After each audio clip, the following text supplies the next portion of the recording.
নতুন বাংলাদেশ হিসাবে রূপান্তরিত হবে।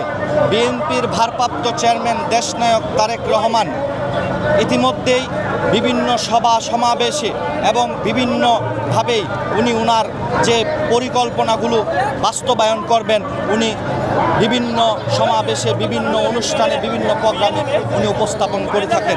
অবশ্যই আমরা নতুন বাংলাদেশ হিসাবে, আমরা নতুন জাতি, নতুন প্রজন্ম সবাই নতুনভাবে বাংলাদেশটাকে আমরা উদযাপিত করতে পারব।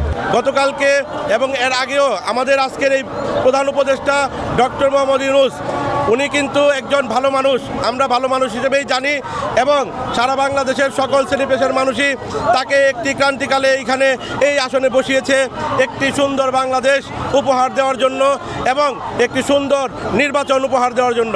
অতএব আমরা এই সরকারের কাছে আমরা দাবি জানিয়ে আসছি, আমরা আজকেও দাবি জানাচ্ছি উনি অতি দ্রুত, অলরেডি গতকালকে ঘোষণা দিয়েছেন আগামী ফেব্রুয়ারি মাসে ইনশাআল্লাহ একটি নির্বাচন হবে। আপনারা জানেন বাংলাদেশ গণতান্ত্রিক দেশ, এই গণতন্ত্র প্রতিষ্ঠা করে গেছেন আমাদের শহীদ প্রেসিডেন্ট জিয়াউর রহমান, গণতন্ত্রের জন্য লড়াই করেছেন আমাদের দেশনেত্রী বেগম খালেদা জিয়া।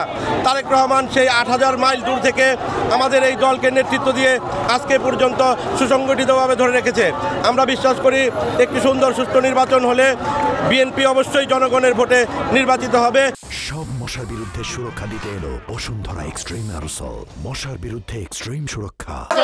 আমাদের একটাই প্রত্যাশা, আমরা যারা জেড জেনারেশন রয়েছি আমাদের একটাই প্রত্যাশা, সেটা হচ্ছে আগামীতে যাতে শেখ হাসিনার মতো কোনো দানব, কোনো নরপিশাচ বাংলাদেশের শাসন ব্যবস্থা না আসতে পারে।